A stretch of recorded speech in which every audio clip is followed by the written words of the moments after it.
Yeah. Me too. But then you sit there Yeah. and you're like, well, that's its own talent. How the fuck is that guy doing that? That fucked up. Yeah. But not for long. I get. It's progressive. You know. Yeah, right. They'll fall over and ruin themselves and ruin other people. Did you see that? Is that what? Did your old man have that? Did he get that bad for him? Yeah. Yeah. Yeah. He burned a lot of bridges. He was, he was Yeah. a very passionate man. He was a very powerful person. And he had language. Right. He had language. He had the skill of the word. So he could. He was a flamethrower. Yeah. And, it was, I always wished I could have given him a little more sense of peace, but No. you can't do that for someone. He never. How long was he able to stay Like, how long did he live sober? I'm not quite sure. It's all a little fuzzy, Yeah. to be honest. Yeah. But I have a sister who's 11 years younger than I am, and I think he stopped drinking shortly after she was born. Oh, yeah. Because I remember having a conversation with him about it. And did his quality of life or engagement change? Oh, sure. I'm sure Yeah, it did. yeah. But he was still, Yeah. all over the place. He didn't go to the program. He wasn't. Oh, no program. He had no program. So Dry. there was no dry drunk. Yeah. There was no Oof. no tools. Right. So probably that it got a little edgier, a little more angry. Probably Yeah. didn't help. Yeah. Yeah. It was, The problem with being good with words and being a kind of sensitive, passionate, angry person is that you can say things to people that you will never be able to take back, and they will never forget it. They'll never forget it. And they won't forgive you. No. Yeah. And nor should they. In some ways. In some cases. I guess that's true. In true. some cases, no, why should they? I don't know. It's a good question about forgiveness. It's to really do it is a really challenging thing. It's really hard. And, it gets easier as you get older if the injury is, kind of faded. But man, to sort of like be confronted with the idea of it, like, you have to forgive this person. You like, and you can feel in your heart what that work requires. Tough, man. Really hard. And when you want to, but you can't do the work to do it. Oh, yeah. And because the resentment or the anger still like overrides it. And you don't want to go there. I know. You're like, I don't have to go back there. Yeah. What's the benefit? So great. So they're forgiven. Fantastic. They're going to feel a lot better. Good for them. And fuck them. Wait a minute. I didn't do it right. Exactly. Yeah. Yeah. I guess I didn't forgive. Yeah. Forgiveness is hard. Yeah. And forgiving yourself is hard. Oh, if you change your behavior, it's a little easier because there's less of a docket of things you have to forgive yourself for. Yeah. Right. But it is hard. Yeah, it is. And to realize that you have like many different lifetimes in one lifetime is also It's true. If you're lucky, yeah, it's true. So like I watched, Uh-oh, I'm nervous now. No, I mean, I just watched You Can Count on Me. I watched that. Oh, yeah. It's good. It really is good. It's really good. It really is good. And he has made 3 brilliant films. And he's one of those guys that's like, I'm not going to overwork myself. And because, when he does something, you're kind of like, all right, well, we got to reckon with this. Yeah. And I interviewed that guy. He's, Kenny Lonergan, yeah. He's an intense, kind of dark genius guy, talking. Yeah. They're always a little more. And also very loving underneath all of that. I felt that. I felt that. But like for some reason, when you see someone's work, I always make assumptions. Like Paul Thomas Anderson is another example. But you get them in a room and you're sort of like, no, you're just kind of they're not that intimidating. Right, yeah. They're just kind of regular guys in a weird way. Yeah, who are just really good at what they do. But coming out of theater and doing because he did a lot of theater and stuff. But I mean, when you see writing like that, and I don't want do old news, but I mean because you did other things before that were fun and good. But like that movie, when you watch it now and I rewatch it, there's the language of it and the way he writes characters is so perfect almost. Oh yeah, it's heaven for an actor. Yeah. It's heaven. Everything you need is right there. And there are clues everywhere. And if you're sensitive to a writer and what they're writing, if they're really good, Yeah. They write everything for a reason.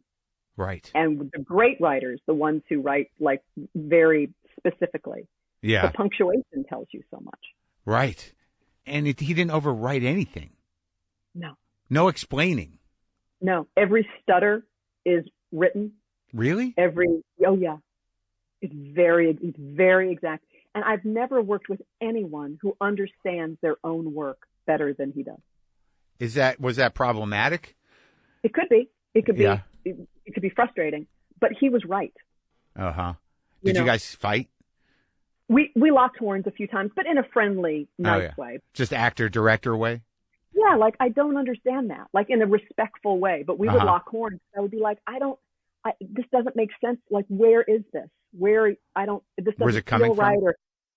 And I don't want to do that. It feels patronizing. Or whatever it was. Who knows? But he was always right. And I was wrong.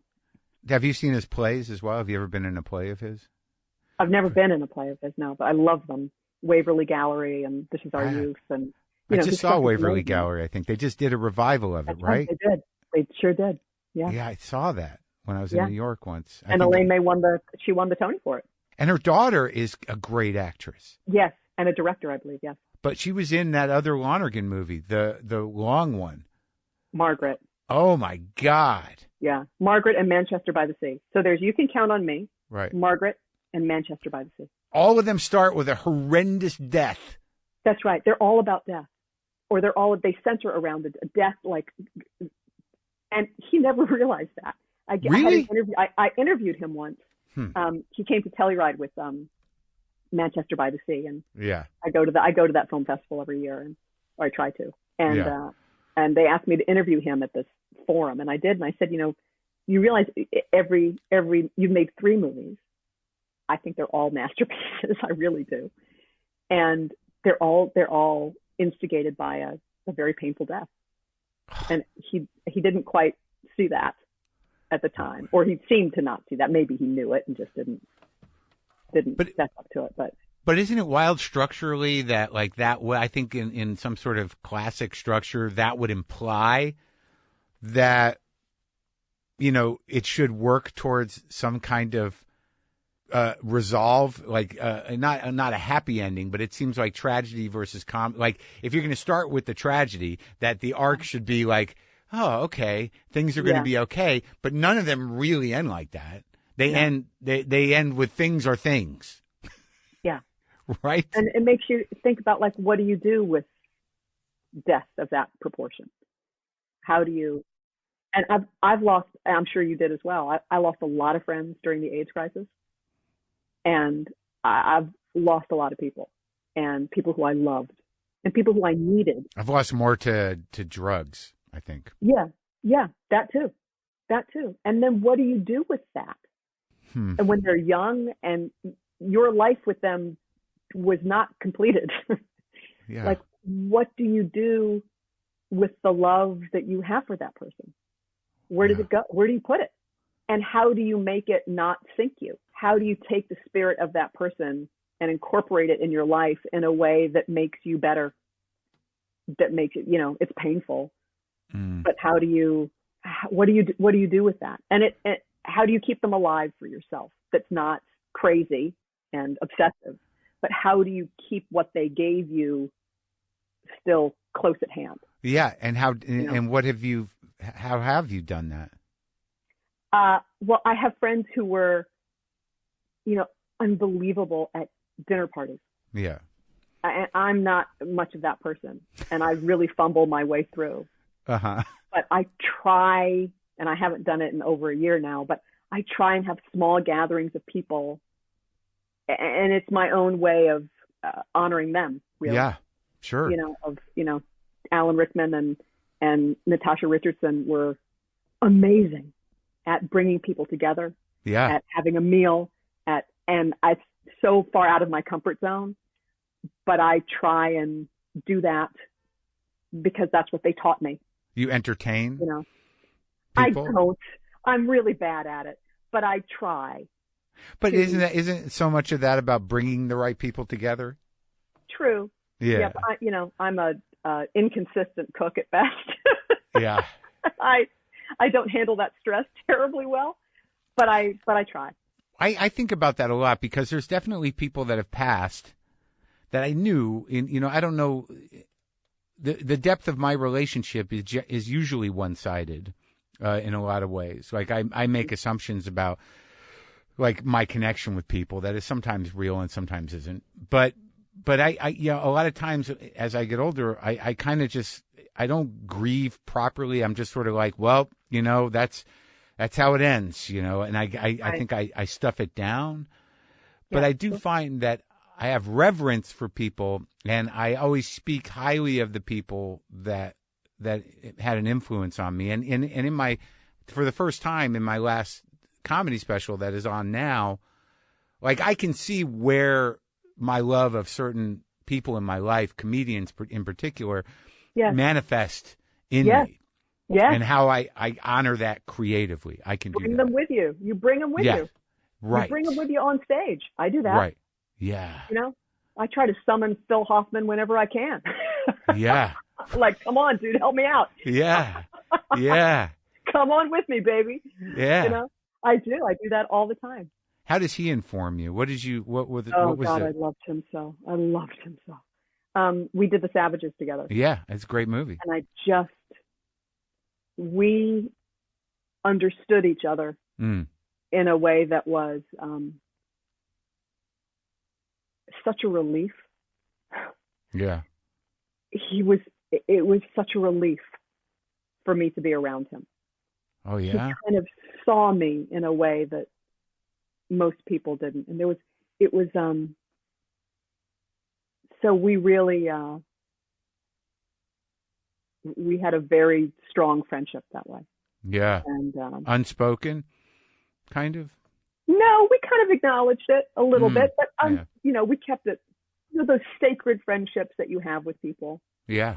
And I truly, like many other people, I am not alone here. I truly loved him. And he was important to me. And he made me a better actor. And we loved working together. It was, and I have many relationships with many actors who I love. I love what I do, and I've worked with a lot of great people. But Phil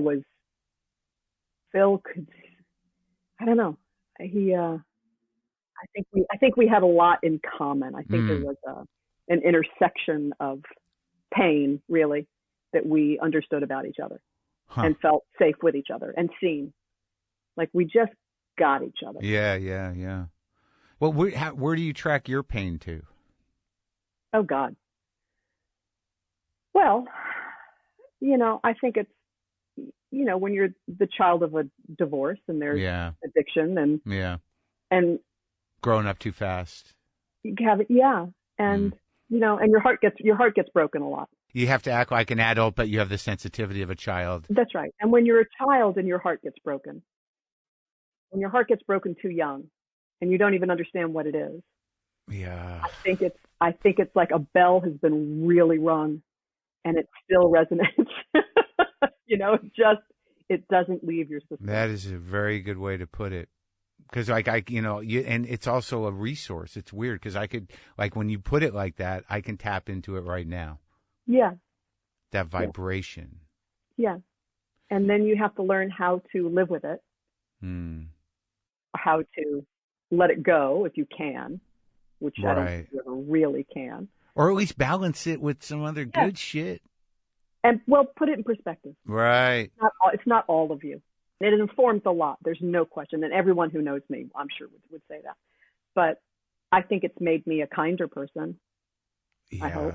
Yeah. And we're like with Phil, like I never met him. And certainly I thought he was amazing.